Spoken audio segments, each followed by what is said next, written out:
This reading by Stuart Wills. Moby-Dick by Herman Melville, Chapter 3. The Spouter Inn. Entering that gable-ended Spouter Inn, you found yourself in a wide, low, straggling entry with old-fashioned wainscots, reminding one of the bulwarks of some condemned old craft. On one side hung a very large oil painting, so thoroughly besmoked and every way defaced that, in the unequal crosslights by which you viewed it, it was only by diligent study and a series of systematic visits to it, and careful inquiry of the neighbors, that you could anyway arrive at an understanding of its purpose. Such unaccountable masses of shades and shadows that at first you almost thought some ambitious young artist in the time of the New England hags had endeavored to delineate chaos bewitched. But by dint of much and earnest contemplation and oft-repeated ponderings, and especially by throwing open the little window towards the back of the entry, you might at last come to the conclusion that such an idea, however wild, might not be altogether unwarranted. But what most puzzled and confounded you was a long, limber, portentous black mass of something hovering at the center of the picture, over three blue, dim, perpendicular lines floating in a nameless yeast. A boggy, soggy, squitchy picture, truly, enough to drive a nervous man distracted. Yet was there a sort of indefinite, half-attained, unimaginable sublimity about it that fairly froze you to it, till you involuntarily took an oath with yourself to find out what that marvelous painting meant. Ever and anon a bright but, alas, deceptive idea would dart you through. It's the Black Sea in a midnight gale. It's the unnatural combat of the four primal elements. It's a blasted heath. It's a Hyperborean winter scene. It's the breaking up of the icebound stream of time.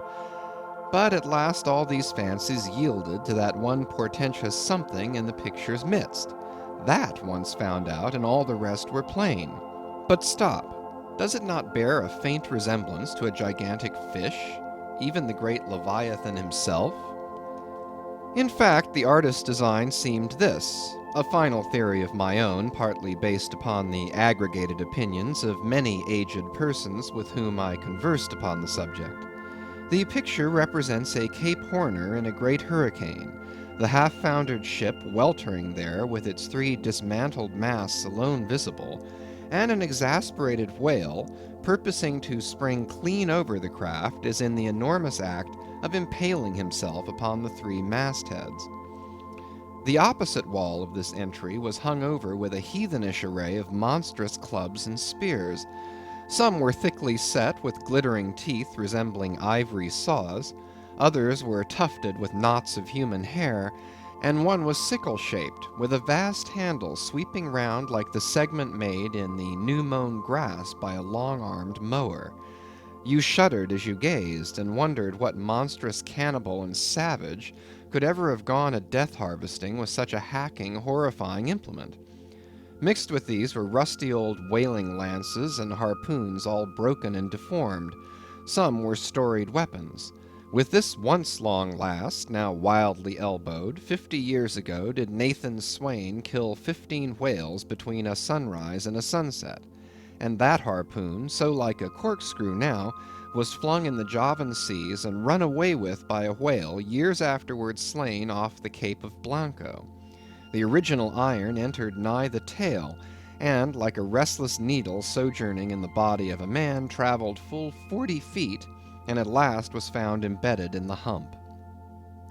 Crossing this dusky entry, and on through yon low-arched way, cut through what in old times must have been a great central chimney with fireplaces all round, you enter the public room.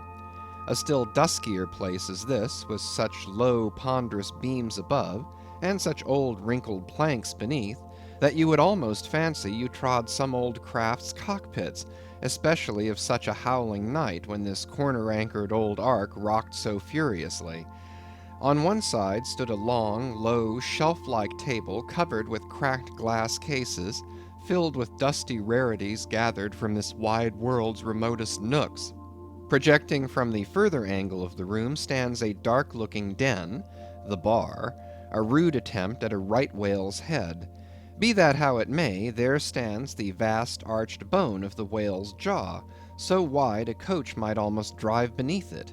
Within are shabby shelves, ranged round with old decanters, bottles, flasks, and in those jaws of swift destruction, like another cursed Jonah, by which name indeed they called him, bustles a little withered old man, who, for their money, dearly sells the sailors deliriums and death. Abominable are the tumblers into which he pours his poison. Though true cylinders without, within the villainous green goggling glasses deceitfully tapered downwards to a cheating bottom. Parallel meridians rudely pecked into the glass surround these footpads goblets. Fill to this mark, and your charge is but a penny. To this, a penny more, and so on to the full glass, the Cape Horn measure, which you may gulp down for a shilling. Upon entering the place, I found a number of young seamen gathered about a table, examining by a dim light the divers specimens of scrimshander. I sought the landlord, and telling him I desired to be accommodated with a room, received for answer that his house was full, not a bed unoccupied. "But avast," he added, tapping his forehead, "you hain't no objections to sharing a harpooneer's blanket, have ye? I suppose you're going a whaling, so you better get used to that sort of thing." I told him that I never liked to sleep two in a bed, that if I should ever do so, it would depend upon who the harpooneer might be, and that if he, the landlord, really had no other place for me, and the harpooneer was not decidedly objectionable, why, rather than wander further about a strange town on so bitter a night, I would put up with the half of any decent man's blanket. "I thought so. All right, take a seat. Supper? You want supper? Supper'll be ready directly." I sat down on an old wooden settle, carved all over like a bench on the battery. At one end, a ruminating tar was still further adorning it with his jackknife, stooping over and diligently working away at the space between his legs. He was trying his hand at a ship under full sail, but he didn't make much headway, I thought. At last, some 4 or 5 of us were summoned to our meal in an adjoining room. It was cold as Iceland, no fire at all. The landlord said he couldn't afford it. Nothing but 2 dismal tallow candles, each in a winding sheet. We were fain to button up our monkey jackets and hold to our lips cups of scalding tea with our half-frozen fingers. But the fare was of the most substantial kind. Not only meat and potatoes, but dumplings, good heavens! Dumplings for supper.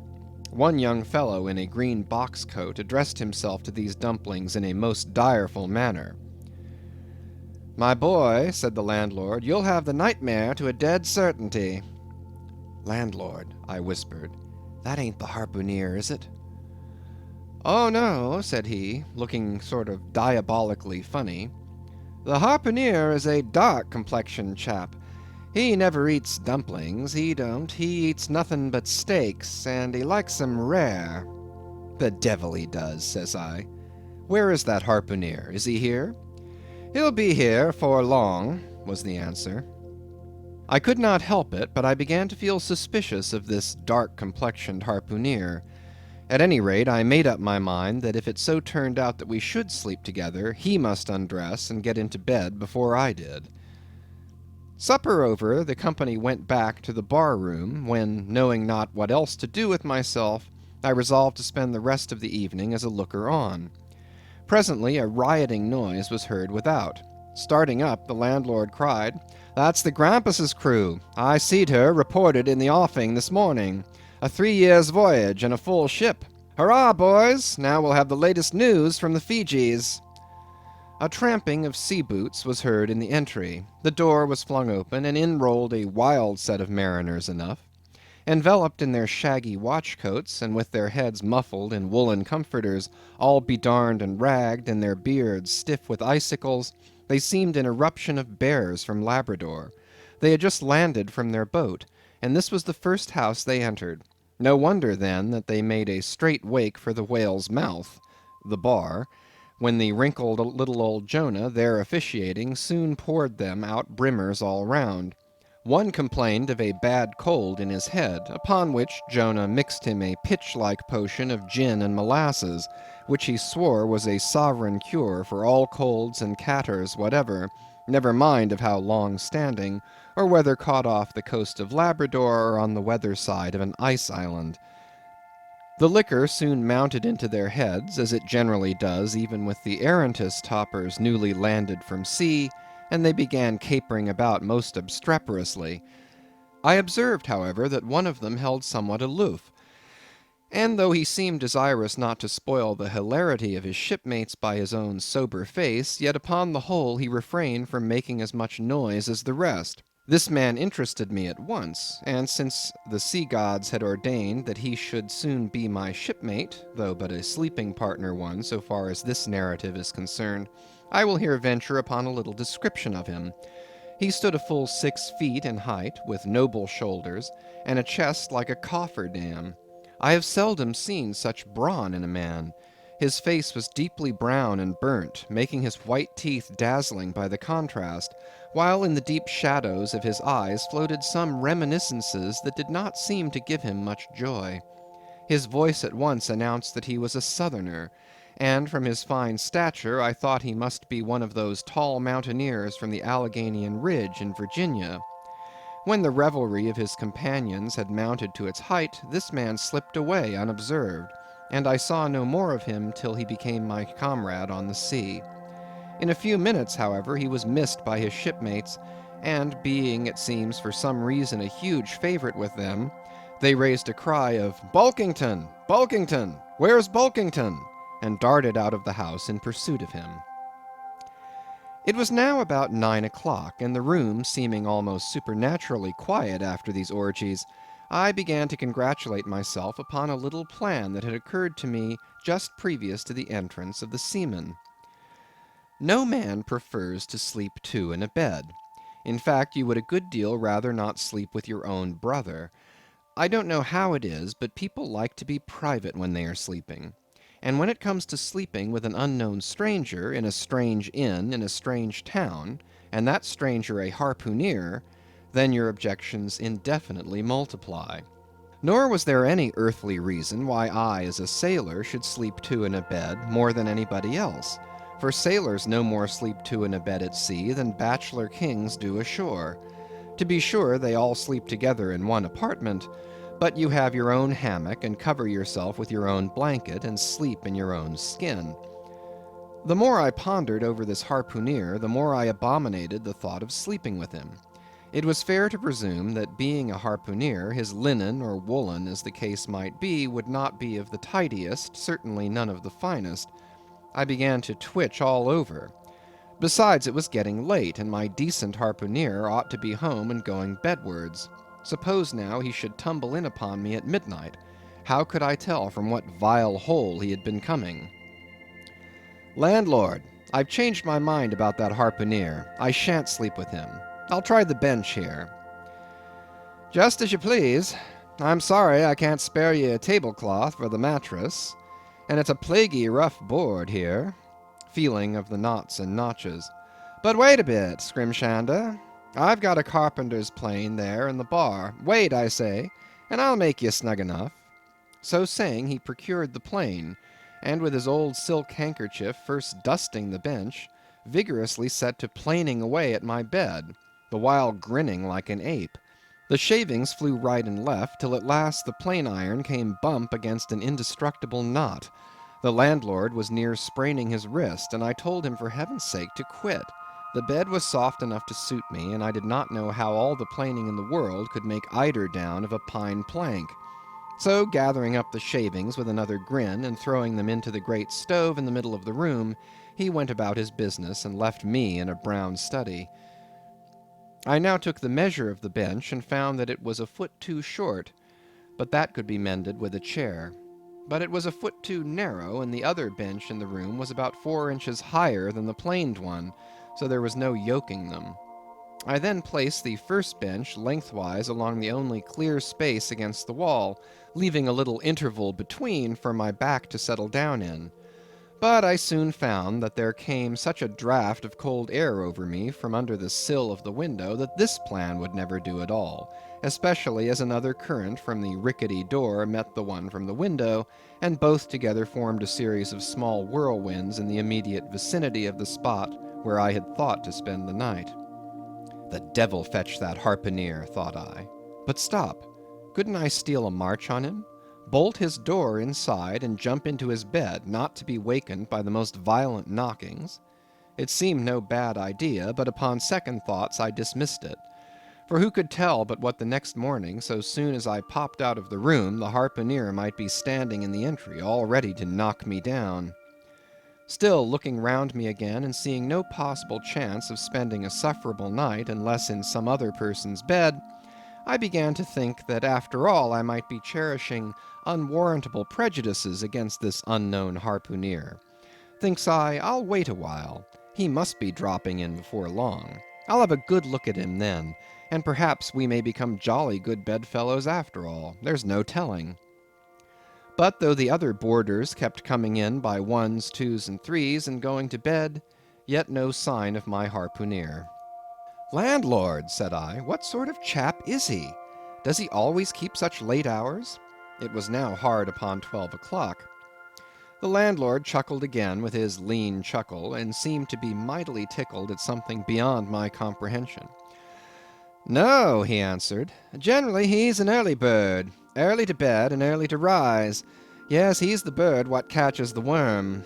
But tonight he went out a-peddling, you see, and I don't see what on earth keeps him so late, unless, maybe, he can't sell his head." "Can't sell his head? What sort of a bamboozlingly story is this you're telling me?" getting into a towering rage. "Do you pretend to say, landlord, that this harpooneer is actually engaged this blessed Saturday night, or rather Sunday morning, in peddling his head around town?" "That's precisely it," said the landlord, "and I told him he couldn't sell it here, the market's overstocked." "With what?" shouted I. "With heads, to be sure. Ain't there too many heads in the world?" "I tell you what it is, landlord," I said quite calmly, "you'd better stop spinning that yarn to me. I am not green." "Maybe not," taking a stick out and whittling a toothpick, "but I rather guess you'll be done brown if that 'ere harpooneer hears you a-slandering his head." "I'll break it for him," said I, now flying into a passion against this unaccountable farrago of the landlord's. "It's broke already," said he. "Broke," said I. "Broke, do you mean?" "Certain, and that's the very reason he can't sell it, I guess." "Landlord," said I, going up to him as cool as Mount Hecla in a snowstorm, "landlord, stop whittling. You and I must understand one another, and that too without delay. I come to your house and want a bed. You tell me you can only give me half of one, that the other half belongs to a certain harpooneer. And about this harpooneer, whom I have not yet seen, you persist in telling me the most mystifying and exasperating stories, tending to beget in me an uncomfortable feeling towards the man whom you design for my bedfellow. A sort of connection, landlord, which is an intimate and confidential one in the highest degree. I now demand of you to speak out and tell me who and what this harpooneer is, and whether I shall be in all respects safe to spend the night with him. And in the first place, you will be so good as to unsay that story about selling his head, which, if true, I take to be good evidence that this harpooneer is stark mad, and I've no idea of sleeping with a madman. And you, sir, you, I mean, landlord, you, sir, by trying to induce me to do so knowingly, would thereby render yourself liable to a criminal prosecution." "Well," said the landlord, fetching a long breath, "that's a pretty long sermon for a chap that rips a little now and then. But be easy, be easy. This here harpooneer I've been telling you of has just arrived from the South Seas, where he bought up a lot of bomb New Zealand heads, great curios, you know, and he sold all of 'em but one, and that one he's trying to sell to-night, 'cause tomorrow's Sunday, and it would not do to be selling human heads about the streets when folks is going to churches. He wanted to last Sunday, but I stopped him just as he was going out the door with 4 heads strung on a string, for all the earth like a string of onions. This account cleared up the otherwise unaccountable mystery, and showed that the landlord after all had no idea of fooling me. But at the same time, what could I think of a harpooneer who stayed out of a Saturday night clean into the holy Sabbath, engaged in such a cannibal business as selling the heads of dead idolaters? Depend upon it, landlord, that harpooneer is a dangerous man. He pays regular, was the rejoinder. But come, it's getting dreadful late. You'd better be turning flukes. It's a nice bed. Sal and me slept in that ere bed the night we was spliced. There's plenty of room for two to kick about in that bed. It's an almighty big bed, that. Why, afore we give it up, Sal used to put our Sam and little Johnny in the foot of it. But I got a dreaming and sprawling about one night, and somehow Sam got pitched on the floor, and came near breaking his arm. After that, Sal said it wouldn't do. Come along here, I'll give you a glim in a jiffy. And so saying, he lighted a candle and held it towards me, offering to lead the way. But I stood irresolute, when looking at a clock in the corner, he exclaimed, I vomit Sunday. You won't see that harpooneer to-night. He's come to anchor somewhere. Come along, then. Do come, won't you come? I considered the matter a moment, and then upstairs we went, and I was ushered into a small room, cold as a clam, and furnished, sure enough, with a prodigious bed, almost big enough, indeed, for any 4 harpooneers to sleep abreast. There, said the landlord, placing the candle on a crazy old sea-chest that did double duty as a washstand and centre table. There, make yourself comfortable now, and good night to ye. I turned round from eyeing the bed, but he had disappeared. Folding back the counterpane, I stood over the bed.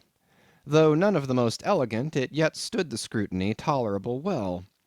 I then glanced round the room, and besides the bedstead and centre table, could see no other furniture belonging to the place, but a rude shelf, the 4 walls, and a papered fireboard representing a man striking a whale. Of things not properly belonging to the room, there was a hammock lashed up and thrown upon the floor in one corner, also a large seaman's bag containing the harpooneer's wardrobe, no doubt in lieu of a land trunk. Likewise, there was a parcel of outlandish bone fish-hooks on the shelf over the fireplace, and a tall harpoon standing at the head of the bed. But what is this on the chest? I took it up, and held it close to the light, and felt it, and smelt it, and tried every way possible to arrive at some satisfactory conclusion concerning it. I can compare it to nothing but a large door-mat, ornamented at the edges with little tinkling tags, something like the stained porcupine quills round an Indian moccasin. There was a hole or slit in the middle of this mat, as you see the same in South American ponchos. But could it be possible that any sober harpooneer could get into a door-mat and parade the streets of any Christian town in that sort of guise? I put it on to try it, and it weighed me down like a hamper, being uncommonly shaggy and thick, and I thought a little damp, as though this mysterious harpooneer had been wearing it of a rainy day. I went up to it in a bit of glass stuck against the wall, and I never saw such a sight in my life. I tore myself out of it in such a hurry that I gave myself a kink in the neck. I sat down on the side of the bed and commenced thinking about this head-peddling harpooneer and his door-mat. After thinking some time on the bedside, I got up and took off my monkey jacket, and then stood in the middle of the room thinking. Then I took off my coat and thought a little more in my shirt sleeves. But beginning to feel very cold now, half undressed as I was, and remembering what the landlord said about the harpooneer's not coming home at all that night, it being so very late, I made no more ado, but jumped out of my pantaloons and boots, and then blowing out the light, tumbled into bed, and commended myself to the care of heaven. Whether that mattress was stuffed with corn cobs or broken crockery, there is no telling, but I rolled about a good deal, and could not sleep for a long time. At last I slid off into a light doze, and had pretty nearly made a good offing towards the land of Nod, when I heard a heavy footfall in the passage, and saw a glimmer of light come into the room from under the door. Lord save me, thinks I, that must be the harpooneer, the infernal head-peddler. But I lay perfectly still, and resolved not to say a word till spoken to. Holding a light in one hand, and that identical New Zealand head in the other, the stranger entered the room, and without looking towards the bed, placed his candle a good way off from me on the floor in one corner, and then began working away at the knotted cords of the large bag I before spoke of as being in the room. I was all eagerness to see his face, but he kept it averted for some time while employed in unlacing the bag's mouth. This accomplished, however, he turned round, when, good heavens, what a sight! Such a face! It was of a dark purplish yellow colour, here and there stuck over with large blackish looking squares. Yes, it's just as I thought, he's a terrible bedfellow. He's been in a fight, got dreadfully cut, and here he is just from the surgeon. But at that moment he chanced to turn his face so towards the light that I plainly saw they could not be sticking plasters at all, those black squares on his cheeks. They were stains of some sort or other. At first I knew not what to make of this, but soon an inkling of the truth occurred to me. I remembered a story of a white man, a whaleman too, who falling among the cannibals had been tattooed by them. I concluded that this harpooneer in the course of his distant voyages must have met with a similar adventure. And what is it, thought I, after all? It's only his outside. A man can be honest in any sort of skin. But then what to make of his unearthly complexion? That part of it, I mean, lying round about and completely independent of the squares of tattooing. To be sure, it might be nothing but a good coat of tropical tanning, but I never heard of a hot sun tanning a white man into a purplish yellow one. However, I had never been in the South Seas, and perhaps the sun there produced these extraordinary effects upon the skin.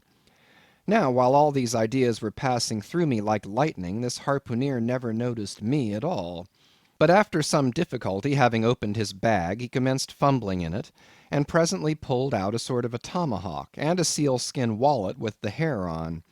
Putting these on the old chest in the middle of the room, he then took the New Zealand head, a ghastly thing enough, and crammed it down into the bag.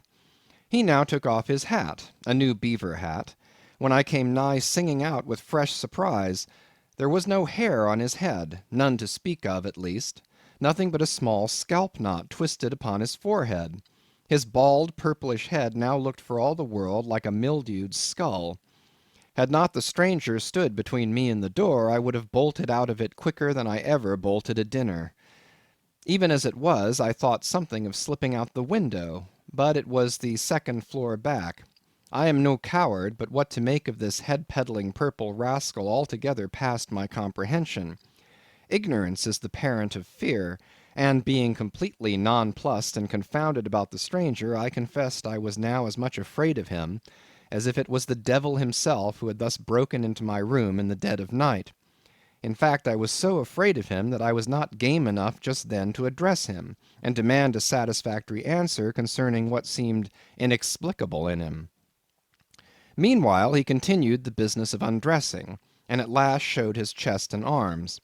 As I live, these covered parts of him were checkered with the same squares as his face. His back, too, was all over the same dark squares. He seemed to have been in a 30 years' war, and just escaped from it with a sticking-plaster shirt. Still more, his very legs were marked as if a parcel of dark green frogs were running up the trunks of young palms. It was now quite plain that he must be some abominable savage or other shipped aboard of a whaleman in the South Seas, and so landed in this Christian country. I quaked to think of it. A peddler of heads, too; perhaps the heads of his own brothers. He might take a fancy to mine. Heavens, look at that tomahawk! But there was no time for shuddering, for now the savage went about something that completely fascinated my attention, and convinced me that he must indeed be a heathen. Going to his heavy grego, or rapall, or dreadnought, which he had previously hung on a chair, he fumbled in the pockets, and produced at length a curious little deformed image, with a hunch on its back, and exactly the color of a 3 days old Congo baby. Remembering the embalmed head, at first I almost thought that this black manikin was a real baby preserved in some similar manner; but seeing that it was not at all limber, and that it glistened a good deal like polished ebony, I concluded that it must be nothing but a wooden idol, which indeed it proved to be. For now the savage goes up to the empty fireplace, and removing the papered fireboard, sets up this little hunchbacked image like a 10-pin between the andirons. The chimney jambs and all the bricks inside were very sooty, so that I thought this fireplace made a very appropriate little shrine or chapel for his Congo idol. I now screwed my eyes hard toward the half-hidden image, feeling but ill at ease, meantime, to see what was next to follow. First, he takes about a double handful of shavings out of his grego pocket, and places them carefully before the idol. Then, laying a bit of ship biscuit on top, and applying the flame from the lamp, he kindled the shavings into a sacrificial blaze. Presently, after many hasty snatches into the fire, and still hastier withdrawals of his fingers, whereby he seemed to be scorching them badly, he at last succeeded in drawing out the biscuit, then blowing off the heat and ashes a little, he made a polite offer of it to the little negro. But the little devil did not seem to fancy such dry sort of fare at all. He never moved his lips. All these strange antics were accompanied by still stranger guttural noises from the devotee, who seemed to be praying in a sing-song, or else singing some pagan psalmody or other, during which his face twitched about in the most unnatural manner. At last, extinguishing the fire, he took his idol up very unceremoniously, and bagged it again in his grego pocket as carelessly as if he were a sportsman bagging a dead woodcock. All these queer proceedings increased my uncomfortableness, and seeing him now exhibiting strong symptoms of concluding his business operations and jumping into bed with me, I thought it was high time, now or never, before the light was put out, to break the spell in which I had so long been bound. But the interval I spent in deliberating what to say was a fatal one. Taking his tomahawk from the table, he examined the head of it for an instant, and then holding it to the light, with his mouth at the handle, he puffed out great clouds of tobacco smoke. The next moment the light was extinguished, and this wild cannibal, tomahawk between his teeth, sprang into bed with me. I sang out, I could not help it now, and giving a sudden grunt of astonishment, he began feeling me. Stammering out something, I knew not what, I rolled away from him against the wall, and then conjured him, whoever or whatever he might be, to keep quiet, and let me get up and light the lamp again. But his guttural responses satisfied me at once that he but ill comprehended my meaning. "Who debble you?" he said at last. "You no speaky, damn me, I kill ye." And so saying, the lighted tomahawk began flourishing about me in the dark. "Landlord, for God's sake, Peter Coffin!" shouted I. "Landlord! Watch! Coffin! Angel, save me!" "Speaky! Tell ye me who ye be, or damn me, I kill ye!" again growled the cannibal, while his horrid flourishings of the tomahawk scattered the hot tobacco ashes about me till I thought my linen would get on fire. But, thank heaven, at that moment the landlord came into the room, light in hand, and leaping from the bed, I ran up to him. "Don't be afraid now," said he, grinning again. "Queequeg here wouldn't harm a hair of your head." "Stop your grinning," shouted I. "And why didn't you tell me that that infernal harpooneer was a cannibal?" "I thought you'd know it. Didn't I tell ye he was a peddling heads around town? But turn flukes again and go to sleep. Queequeg, look here. You sabby me, I sabby you. This man sleepy you. You sabby?" "Me sabby plenty," grunted Queequeg, puffing away at his pipe and sitting up in bed. "You getty in," he added, motioning to me with his tomahawk, and throwing the clothes to one side. He really did this in not only a civil, but really a kind and charitable way. I stood looking at him a moment. For all his tattooings, he was on the whole a clean, comely looking cannibal. What's all this fuss I have been making about, thought I to myself. The man's a human being just as I am. He has as much reason to fear me as I have to be afraid of him. Better sleep with a sober cannibal than a drunken Christian. "Landlord," said I, "tell him to stash his tomahawk there, or pipe, or whatever you call it. Tell him to stop smoking, in short, and I will turn in with him. But I don't fancy having a man smoking in bed with me. It's dangerous. Besides, I ain't insured." This being told to Queequeg, he at once complied, and again politely motioned me to get into bed, rolling over to one side as much to say, "I won't touch a leg of you." "Good night, landlord," said I. "You may go." I turned in, and never slept better in my life. End of chapter 3.